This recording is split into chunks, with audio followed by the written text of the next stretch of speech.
right, how you doing today? We're going to be working on Psalm 13, and today I don't have any candles or anything like that. We're just going right straight for the Psalm. Psalm 13, we're going to be, it's one that's used for so many different purposes, but it's used to overcome any trial. It's also used to overcome depression, and it's used for protection during any deadly situation. So this is one of those plague psalms. You can use it when there's an outbreak.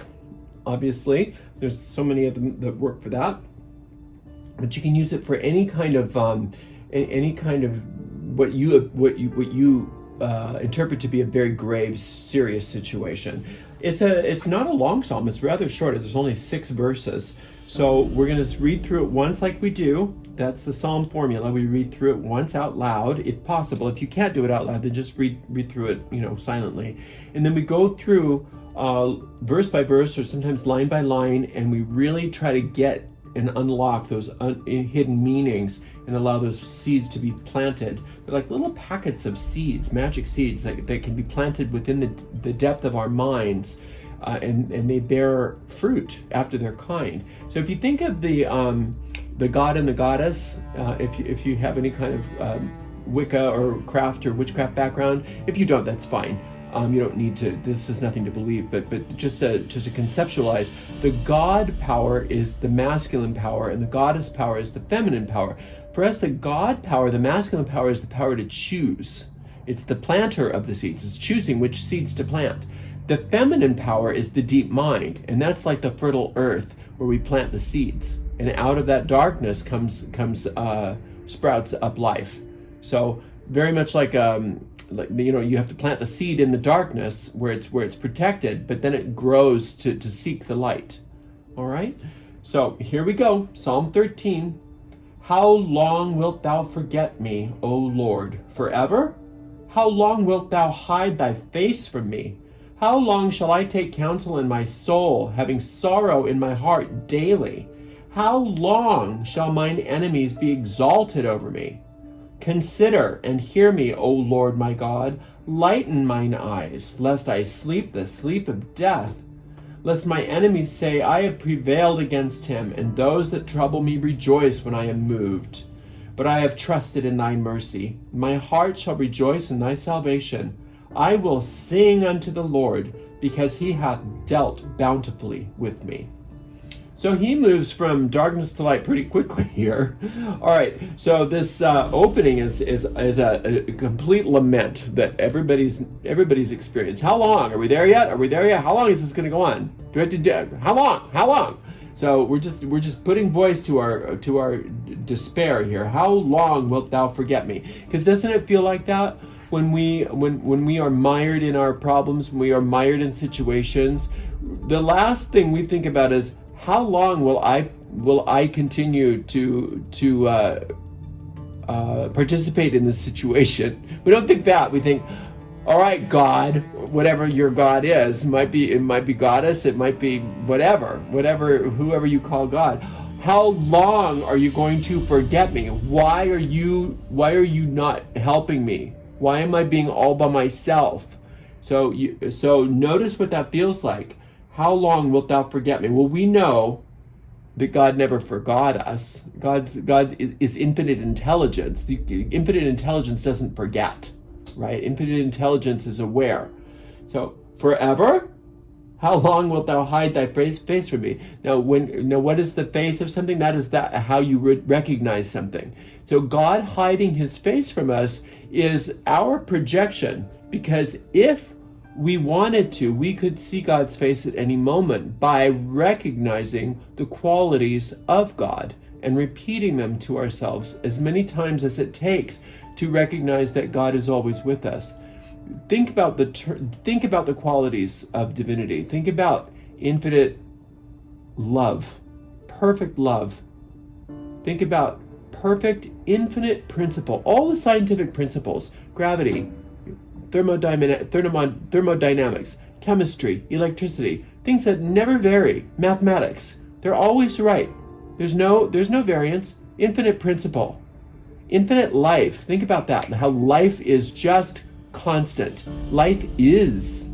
And there is no death. There is no death. The only death is the changing of form. The only death is the changing of form, because death can't exist. Death only exists to give way to more life. So infinite life. Think about these principles. Infinite soul. What's a soul? A soul is like a sunbeam to the sun. It's an extension of infinite creation. You are a soul. Infinite spirit. What is spirit? That is that which you breathe into you every day. It's that vitalizing energy, that vitalizing product that animates every soul of your body. Infinite life, right? Infinite intelligence. What is intelligence? Intelligence is the genius of creation. Everything has a perfect design to it. A seed of an acorn becomes a forest, right? So infinite truth. That which is infinite truth. Infinite truth cannot be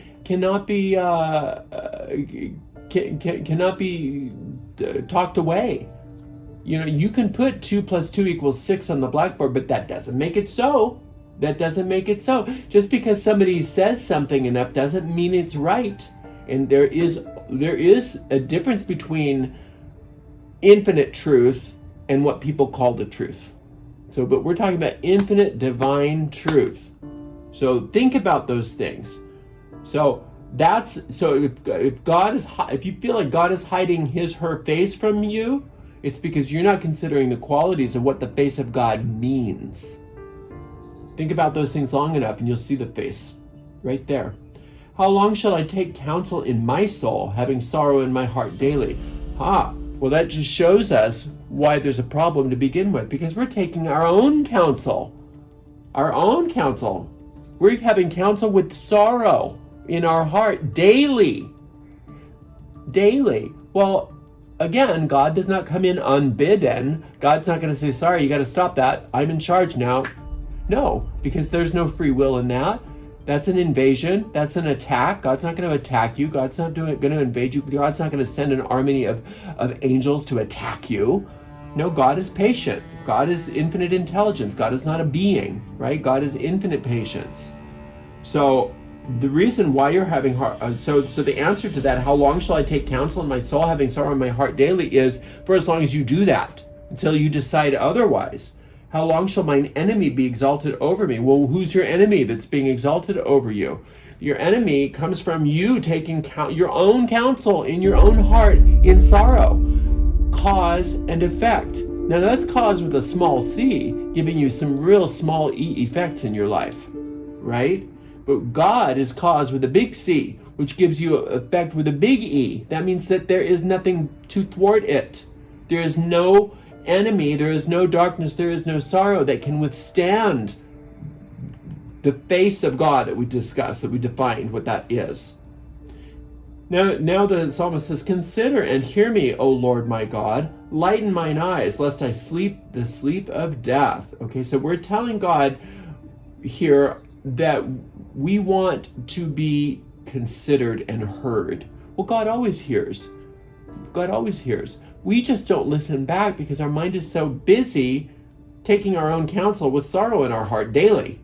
So we want to, when we say consider and hear me, O Lord my God, let's remember that we have to say, consider ourselves and hear God. Hear the response back. Listen to our intuition. It says, lighten my eyes, lest I sleep the sleep of death.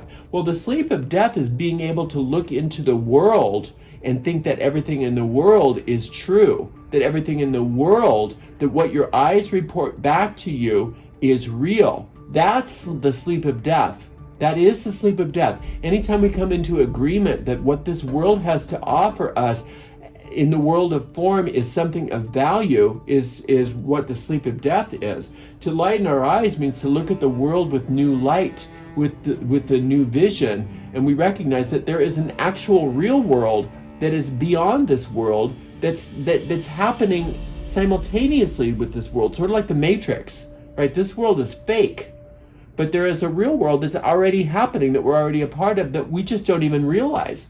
And that's called that's called heaven, because heaven is the awareness of your oneness with all life. All right, so that and the kingdom of heaven is literally within you, and so that's what that is talking about. Consider and hear me, O Lord my God, lighten mine eyes, lest I sleep the sleep of death. Don't believe if you believed what your eyes told you, then when you see a car going off on a country road, you'd say, wow, that car got smaller and smaller, and then it disappeared. Well, you know your eyes don't tell the truth, right? So that's the sleep of death, when you believe everything that this world tells you. Lest mine enemies say, I have prevailed against him, and those that trouble me rejoice when I am moved. Okay, and that's what happens when you give power to the world, when you believe that the world is more powerful than God. When you recognize that God is cause with a big C, that means that God is an effect with a big E. That means that your world actually is safe. Your world is safe. But when you start to get upset and scared, and you look at and you believe that the world is real and more powerful than God, that's when you get in trouble. And that's when your enemies prevail against you, or you believe that they prevail against you. And those that trouble you rejoice when you are moved. That means that all those internal thought forms within you those evil thought forms do not have your best interests at heart. And remember that. Your best thinking got you into the trouble that you're in. Your best thinking is not going to get you out. But there is a infinite intelligence that is a part of you, that is the divine plan for you. Just like the seed has a divine plan to become a particular kind of plant, you have the divine plan to become a particular kind of individual. Right? But you also have been given free will. And so your ego mind is capable of you're capable of choosing with your ego at any moment of time or point of space.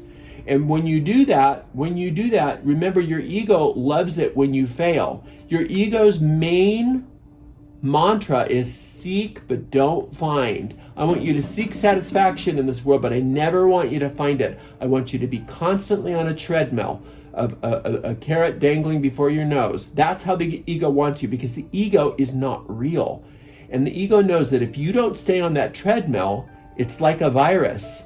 When you die, it dies, right? So it wants to keep you alive just enough so that it doesn't die. But it also knows that if you become aware of it, it really dies, because light overcomes darkness, and the ego is darkness. All right. But I have trusted in thy mercy, my heart shall rejoice in thy salvation. Okay, so there we go. That's the secret here, is trust in the mercy of God. What's the mercy of God? It means that none of it actually happened. From God's point of view, if it's not love, it didn't happen. If it's not joy, it never happened. It was just a dream. It's a really real dream, because that's the nature of a nightmare. The nature of a hallucination is that it's real, that it seems extremely real, that it's very believable, and that we're all doing it together. We're all here on this earth having a mass hallucination, right? But if you trust in God's mercy, that means you're trusting in the infinite intelligence, which knows that nothing but love existed to begin with, and that your heart will rejoice in the salvation of that, because that takes you out of darkness into light, and it safely delivers you from whatever your problem was. I will sing unto the Lord, because he hath dealt bountifully with me. So get your gratitude going, because God has already dealt bountifully with you. Not only did God deal bountifully with you in that he took you out of the problem, but not only did you get out of the problem, but you're better off than you ever were. Everything is better than you ever could have possibly imagined. And that's the bounty of the Lord, is that everything is much better than you could have ever hoped for. So that's why you want to sing unto the Lord, because it's already better than you hoped for. But you got to keep your mind focused on that. And then your world will start showing up with evidence to support that belief. Do not believe in what the people are saying around you. Do not believe in what your senses say about this world. Do not get into that fearful place. You use these Psalms to keep your mind stayed on God, and you recognize that there is nothing to fear, and that you are safe, you are protected, and evil is gone. It's so wonderful to be with you. I cannot wait to be with you again. Until that next time, love and blessings.